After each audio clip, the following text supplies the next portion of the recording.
The year was 1856. Kentucky was still raw with the ache of old wars and whispers of coming change. The towns were quiet, the hills rich with farmland, and the people simple, devout, and close to the land. In the small, rural community of Bardstown, a woman named Margaret Turner gave birth to her second child, a son she named Elias. But something about this child was different from the beginning. Margaret, a woman of strong Christian faith, had endured a troubling pregnancy. She had been healthy in her first birth, but this time she was plagued with vivid, unsettling dreams. Almost nightly she would jolt awake, drenched in sweat, claiming she saw a cabin engulfed in flames and heard a man's voice crying out from within, "I didn't do it. Tell her I didn't do it." At first, her husband, Jacob Turner, thought it was stress, but when Margaret began speaking names in her sleep, names they didn't know like Sarah Whitaker and Max, he grew quiet. The town doctor attributed it to exhaustion and a wild imagination, but Margaret knew better. She felt something growing inside her that didn't just have flesh and bone. It had memory. It had grief. When Elias was born, he didn't cry right away. The midwife had just finished cutting the cord when she paused, staring into the child's wide open eyes. He was calm, watching, observing, not with the dazed, glazed stare of a newborn, but with a startling stillness. The room fell quiet, and the midwife whispered, "This child. He's been here before." Nobody took those words seriously. In a time when life was hard and death was common, people often used poetic language to explain the strange things they couldn't understand, but Margaret didn't forget that moment. She couldn't. Something about Elias's birth felt like a continuation, not a beginning. From the very first weeks, Elias was aware. He would follow movements with his eyes unusually early. He would startle at certain voices. Most strikingly, he hated fire. Even the warm glow of the fireplace made him cry uncontrollably. He'd crawl backward away from it, shaking in fear. His parents didn't understand. They'd never seen a child behave like this before. By the time Elias could speak, around 2 years old, his vocabulary was advanced. But it wasn't just what he said, it was who he spoke about. One day, while playing with wooden toys near the fireplace, Elias said something that chilled his mother to the core. "He died in the fire, Mama, but he didn't burn." Margaret froze. "Who died, Elias? The man who wore the brown boots, the one who took my farm," Elias replied, then went back to playing, as if he hadn't just uttered something that made the blood drain from her face. Over time, the stories became more frequent. Elias would talk about a black dog named Max who used to chase squirrels with him, about a red barn with broken hinges, about a woman named Sarah who used to sing while hanging laundry on a line strung between oak trees. None of these things existed in the Turners' lives. One evening, while tucking him into bed, Margaret asked, "Who are you talking about, baby?" Elias turned to her and said calmly, "Me. I was the man. He hurt me, Mama. He took everything, and then he made it look like I ran away." Margaret didn't sleep that night. Something deep in her spirit told her that her child wasn't just making up stories. He was remembering something, someone, and if that was true, then it meant Elias wasn't just born. He had come back. The fear turned into curiosity. Margaret began documenting his words, writing them down in her journal. Over time, certain names repeated. Certain details stayed exactly the same. It was as if Elias had been sent with a message, one that only a mother desperate to understand could interpret. And while no one else believed her, not the neighbors, not the town pastor, not even her own husband, Margaret believed, because sometimes a mother knows when her child carries more than a soul. Sometimes they carry a purpose. In a time and place where people feared what they couldn't explain, the Turners were on the verge of uncovering something extraordinary. And it all began with a strange birth in the still haunting hills of Kentucky. By the time Elias Turner was 3, it became clear that he wasn't like the other children in Bardstown. While others stumbled over nursery rhymes and clung to their mother's skirts, Elias spoke in full, measured sentences. But it wasn't his vocabulary that shocked those around him. It was the meaning behind the words. He wasn't interested in toys or simple games. Instead, he would stare out the window for hours, watching the wind move through the fields. And sometimes he would whisper things under his breath, sentences that made the hair on the back of Margaret Turner's neck stand up. One afternoon, Margaret overheard him in the kitchen, speaking to no one. They never found my boots. He threw them in the well after he hit me, Sarah cried for days. She rushed in, startled. Elias, who are you talking to? He turned toward her with those calm, knowing eyes. I'm just remembering, Mama, from before. Margaret forced a smile, trying to dismiss the chill crawling up her spine. Before what, baby? He hesitated, then said something that would live in her heart for the rest of her life. Before he put me in the ground, no child should ever know those words. She knelt down and looked into his face, hoping for mischief, for imagination, something childlike behind the comment, but there was none. Elias wasn't playing. That night, Margaret cried while rocking him to sleep. Her husband, Jacob, told her it was just strange talk, that Elias had heard stories from some farmhands or overheard town gossip. But Margaret had been careful. Elias didn't spend time alone with anyone outside their home. He hadn't even been beyond the orchard. He couldn't have known these things, and it didn't stop. Elias began mentioning places that no 3-year-old should have known existed. He would point to old trees in the woods and say, "That's where we carved our names. I hope it's still there." He spoke of a cabin with yellow shutters and a missing floorboard in the corner, and a creek where I used to wash the blood off my hands after butchering. But one morning, he said something that broke Margaret completely. I remember the sound it made when my head hit the stone. She dropped the pot she was holding. "You fell?" she asked, shaking. He shook his head slowly. "No, he pushed me. It wasn't supposed to happen that way. He just got scared." Margaret couldn't breathe. What was happening to her son? Was this madness, possession, or something else entirely? She went to the town pastor, but he was quick to dismiss it as childish nonsense. "The devil works in distraction," he warned. "Don't let strange tales lead you from your faith." But deep inside, Margaret knew this wasn't evil. It was a cry for justice, a soul unfinished, a life interrupted. Elias continued to speak in quiet, profound moments, never dramatic, never drawing attention, just simple statements that carried the weight of another man's past. Max was a good dog. He barked when the man came to the door. I told him to run, but he wouldn't leave me. I left a letter in the Bible under the floorboard. It tells the truth. I loved her. I never would have left her. He made it look like I did. These were not the fancies of a child. These were memories. Margaret began writing everything down. Every name, every place, every sentence that Elias whispered. Some she couldn't verify. Others felt too precise, too consistent to ignore. Her husband still refused to believe it fully, though even he had started waking in the night, staring at Elias's bedroom door with worry. It was as if Elias had been born not just into a new life, but with fragments of an old one stitched into his spirit. And while most people feared the unknown, Margaret believed it meant something. She once asked him gently, "Why do you remember all of this, Elias?" He looked up from the floor, eyes wide and unblinking. "Because no one else does, and someone has to tell the truth." A chill ran down her arms. That's when she understood Elias hadn't come to be ordinary. He came to finish something left undone. And perhaps, through the words "no child should ever know," he was about to uncover the truth that had been buried, both in earth and silence, for far too long. By the time Elias Turner turned 4, the whispers in the town of Bardstown grew louder. People said the Turner boy had second sight. Others called him touched, a polite way of saying something was wrong with him. But Margaret Turner knew better. Her son wasn't broken. He was gifted, burdened, yes, but with something that no one else around him could understand. He was beginning to see what others couldn't.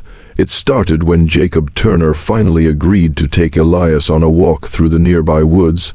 The child had begged him for weeks, saying, "I need to find it. I remember where it is."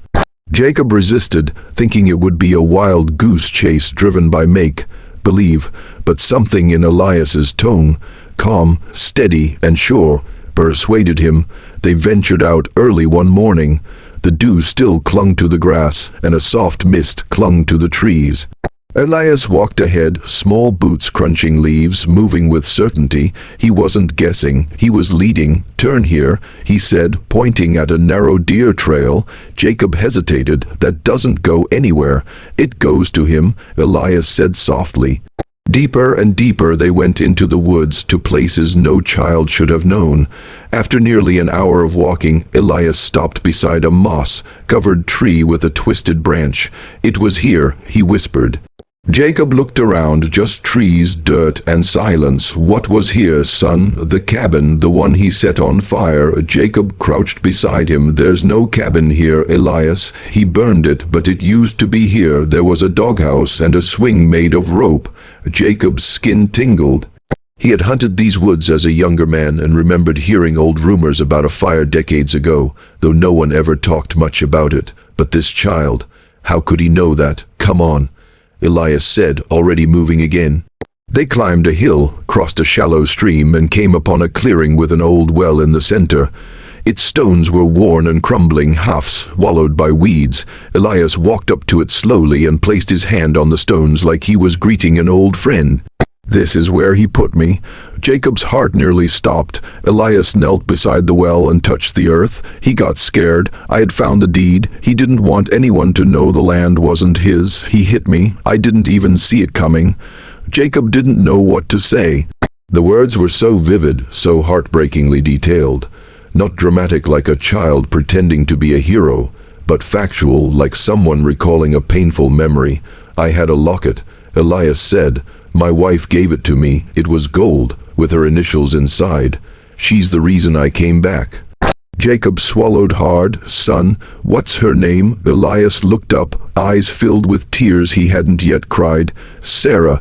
Jacob carried him home in silence. He told Margaret everything. She sat down, clutching her journal. She had written that name too, Sarah Whittaker, on multiple occasions, along with details that now began to make sense. The next day, Jacob returned to the well with a shovel. He dug until the sun went down, and what he found would haunt him for the rest of his life. Bones, small fragments at first, then a skull, then, wrapped in decayed leather, a rusted gold locket still faintly etched with the initials S.W. It wasn't a fantasy. It wasn't imagination. Elias hadn't just remembered. He had led them to the truth. Word spread quickly. The sheriff got involved. An investigation was opened. The remains were later identified as belonging to a man named Samuel Whittaker, who had mysteriously vanished in 1851, 5 years before Elias's birth, a man no one had searched for because they all believed he had left town on his own. But the boy had seen what no one else had, and now, so had everyone else. That night, Elias sat by the fire. He didn't cry. He didn't gloat. He just said, "He knows I remember now. He's scared." Margaret wrapped him in her arms. "You don't have to be afraid." Elias looked at the flames flickering in the hearth. "I'm not afraid," he said. "I was sent to finish something, and I think it's almost done." What do you call a child who remembers another man's life? Some call it impossible, others call it madness, but for the Turners, for the town of Bardstown, it became a miracle, because through Elias the unseen was finally seen, and the forgotten was brought back into the light. The morning after Jacob Turner brought the sheriff to the moss, choked well, Bardstown woke to whispers that traveled faster than any horse. Bones had been found in the Turner woods. Sheriff Amos Caldwell, broad-shouldered, slow to speak and slow to judge, stood with his hat in his hands and looked down at the neatly stacked stones of the old well as if it could answer him back. They drew up a coroner's jury by noon, 6 men from town and 2 from the outlying farms. By lantern light, the sheriff's deputy lifted the fragments from the earth with the care one gives a sleeping child. A skull, a handful of long bones, torn leather, and wrapped inside a collapsed pouch, a locket whose rusted hinge still offered a stubborn click when Sheriff Caldwell tested it. Inside, behind clouded glass, was a faded curl of hair and the faint engraving on the cover. S.W. Samuel Whittaker, murmured one of the jurors, a miller who remembered better days. They said he ran off in 51. Men don't run off without their names, the sheriff replied, pocketing the locket. Or their bones. Word reached Margaret before supper time. She pressed Elias to her chest and thanked God out loud, not for the death revealed, but for the truth returning. Elias only nodded, as if a heavy weight had shifted inside him. That night he slept without thrashing, without the whispers that had stolen his breath in the dark. The next day, Sheriff Caldwell climbed the courthouse steps and unlocked a dust-coated cabinet where ledgers lay like old sinners at confession. He flipped to land records, then to missing persons notices from years past. There it was in neat ink: Samuel Whitaker, farmer, 32, disappeared October 8, 1008, 151. The entry had been amended months later, believed to have abandoned property. The amendment was initialed by the town clerk, a man who had since died. What happened to the farm? Caldwell asked the clerk's successor. Sold at a bargain in 52. The man said, rubbing his jaw, to a John Mallory, blacksmith by trade, decent enough fellow, keeps to himself. Decent men don't buy bargains that belong to the dead, the sheriff said quietly. The sheriff rode out to the edge of town, where the clang of iron sang from a squat stone shop.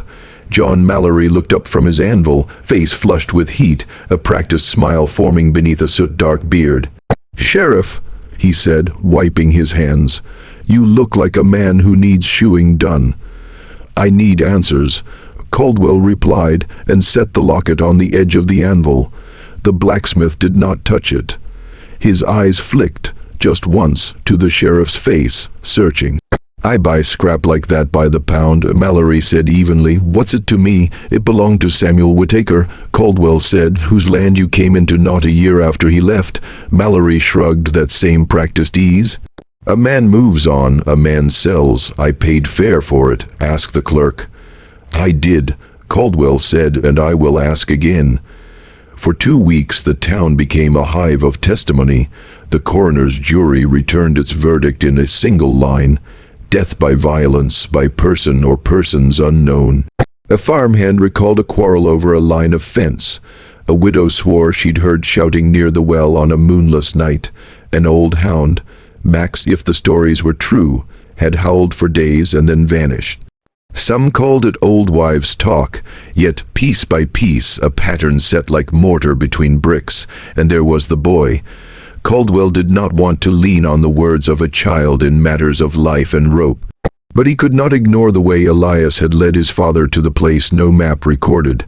He visited the Turner home at dusk. Margaret poured coffee, hands steady. Elias sat at the table, small feet not touching the floor, eyes watchful but unafraid. "Can you tell me," the sheriff asked gently, "why you knew where to look?" Elias glanced at his mother, then back to the sheriff. "Because I was there," he said. "He hit me near the door. The dog barked and he kicked him. He dragged me to the well. He thought the fire would tell the story." "What story was that?" "That I ran away," Elias replied. His voice didn't tremble, "but I didn't. I would never have left Sarah." The sheriff felt something lodge in his throat. "What did he look like? The man who hurt you?" Elias' gaze drifted to the window, to the fading light. He smiled with only half his mouth. His left eye twitched when he lied. He smelled like ash and oil. His hands were black. A blacksmith's hands. Sheriff Caldwell did not arrest John Mallory that night. He gathered deeds, questioned the clerk, traced the transfer of property. He rode out to what had been Samuel Whitaker's farm and found, just as Elias had muttered once in his sleep, a floorboard loose beneath the hearthstone. Beneath it lay a brittle letter, the ink faded but legible, Samuel's hand naming his fear. A neighbor pressing him to sell, a threat made near the well, the promise to tell Sarah everything if anything happened. When Caldwell returned to the forge with the letter and the locket, the practiced smile slipped. Mallory's hands trembled, a tiny tremor that betrayed years of iron-steady nerves. "You can say nothing and make me prove every inch of this," Caldwell said, "or you can tell me what happened and let the court measure it rightly." The blacksmith's jaw worked. He looked past the sheriff to the road, to the fields, to the life he'd built on stolen earth.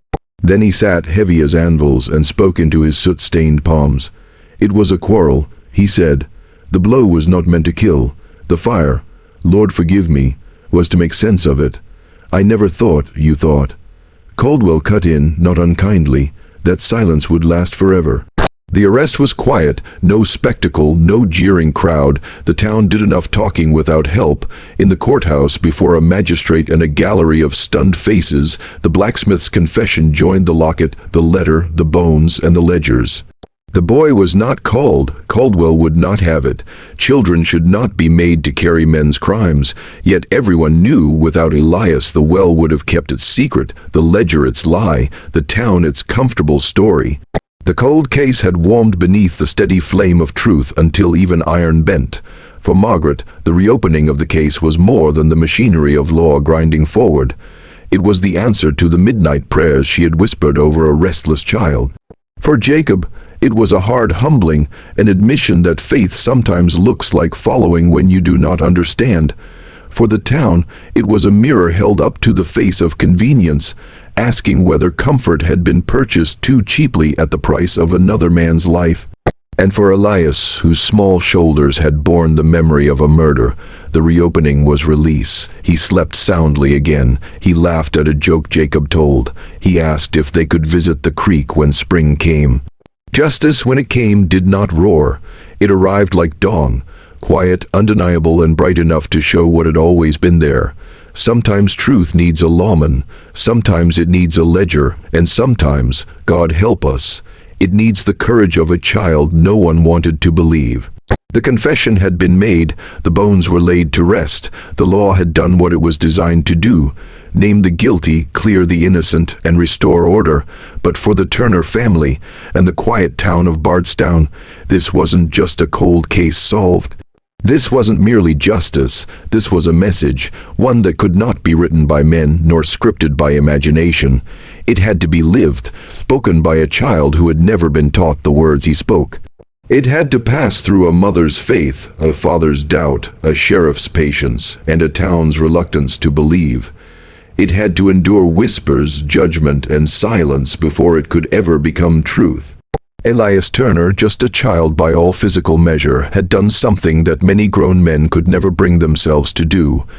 He had spoken the truth over and over, even when no one wanted to hear it. Even when it confused him, even when it frightened those around him, and in doing so, Elias had become more than a boy with strange memories. He had become a vessel of purpose. After the trial ended and John Mallory was sentenced, there was a noticeable shift in Elias. The strange weight he had carried since his first words seemed to lift. The nightmares faded. He began to play like other children. He asked to go fishing with his father. He laughed more, really laughed, not just mimicked it. Margaret noticed it first. The light in his eyes had returned. There was clarity now. Not confusion, not grief, not the heavy fog of remembrance. It was as if his soul, somehow old and bruised, had been allowed to rest again. Not because vengeance had come, but because truth had finally been spoken. What amazed people most wasn't the accuracy of Elias's memories, but his composure through it all. He had never acted like a victim. He had never asked for pity. He simply remembered and shared what he saw, not for attention, not to impress, but because it needed to be said. That's when people began to realize this wasn't a ghost story. This wasn't a tale of horror or the paranormal. This was a human story, a divine reminder that some truths will not stay buried, and more importantly, some voices will not be silenced. People began visiting the Turner home, not out of curiosity, but out of reflection. Some brought casseroles, others brought tears. Many came to thank Elias. One man, the son of a local gravedigger, said to Jacob Turner, "I used to think justice was for the rich or the loud, but your boy taught me that sometimes justice comes through the quiet ones, the ones who don't even know they're doing something holy." The town preacher, once skeptical and dismissive, invited Margaret and Elias to speak at Sunday service. Margaret declined the pulpit, but Elias stood beside her at the front pew and smiled as the preacher told the congregation, "God speaks in thunder sometimes, but more often he whispers through children."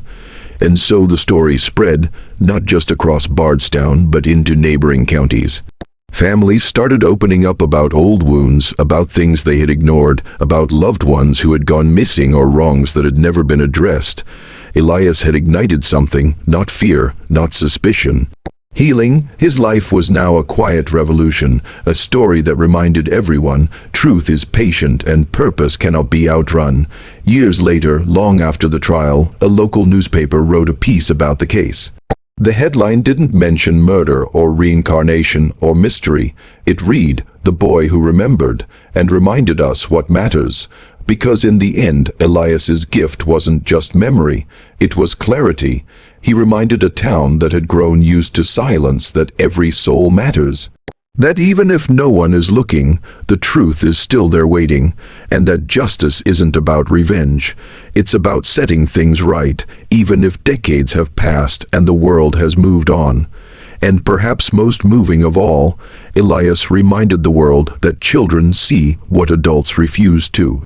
That innocence is often the greatest bearer of wisdom. That sometimes to move forward we must first listen backward. He reminded us that life is not random, that we are born for a reason.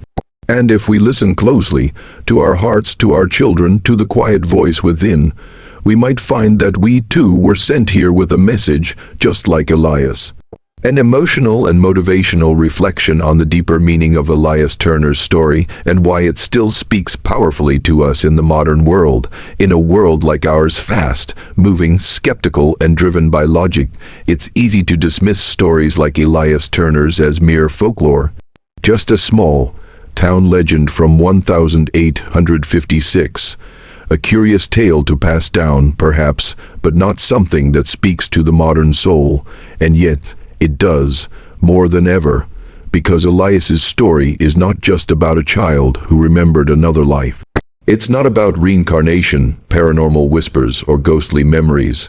It's about truth, purpose, courage, and the undeniable power of the human spirit, even in its smallest form. At its heart, Elias's story asks a timeless question. What if your life is not just a beginning, but a continuation? What if the pain, the purpose, and the passion within you isn't random, but rooted in something far deeper than you know? Elias was only a child. He didn't wear a badge, carry a title, or command authority. He had no education, no platform, and no plan. All he had was memory, a truth carried in his soul, and the bravery to speak it, and in doing so, he changed everything. That's the lesson we need right now. In today's world, voices are drowned by noise. Truth is often buried under comfort, silence, or fear.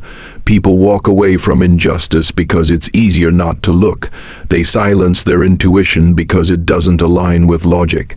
They deny their pain, avoid their purpose, and lose themselves in routine. But Elias reminds us that truth doesn't die. It waits. It may take 5 years. It may take 50. But what is meant to be revealed will be revealed. He reminds us that purpose doesn't come with age or status. Sometimes the most powerful messengers are the smallest among us. Sometimes the ones we overlook, the soft-spoken, the misunderstood, the different, carry the answers we've been too afraid to face. Elias's story matters today because we are living in a time when the world needs more people like him. People who speak the truth even when they're afraid. People who follow their inner voice even when no one else believes them. People who carry a burden not for attention, but because they know it has the power to bring light where there was once darkness. We live in a world where people are taught to keep their heads down, to blend in, to stay quiet. But Elias did the opposite, not through defiance, but through innocent obedience to a deeper calling. That's what makes his story not only mysterious, but also deeply motivational. It tells us that your voice matters, no matter how small you think it is. That your life could be part of something far greater than yourself. That courage is not the absence of fear, it is the decision to speak anyway. It tells us that the truth is powerful even when it's inconvenient. That justice delayed is still justice waiting for a voice. That you were born on purpose, not by accident. This story reaches beyond the 19th century, beyond Kentucky, beyond superstition. It touches the very core of what it means to live a meaningful life. How many of us are carrying something inside, an intuition, a calling, a truth, that we're too afraid to say out loud? Elias's story dares us to believe that what we feel inside matters. That those unexplainable burdens, those strange nudges of the heart, those dreams, those restless stirrings, they may not be accidents, they may be assignments. Perhaps you've seen something others haven't. Perhaps you know something you didn't learn in a book. Perhaps your own pain, your own experiences have equipped you to bring healing, justice, or clarity to others. And maybe you've doubted it. Maybe you've said to yourself, "Who am I to speak?" but Elias Turner was only 4 years old. And look what he did. So the real question isn't, was his story real? The real question is, what is yours? What truth are you carrying? What voice are you silencing? What justice are you being called to awaken? Elias's story is a mirror, not just into the past, but into your own life, because today, more than ever, we need people who are brave enough to remember, bold enough to speak, and kind enough to care.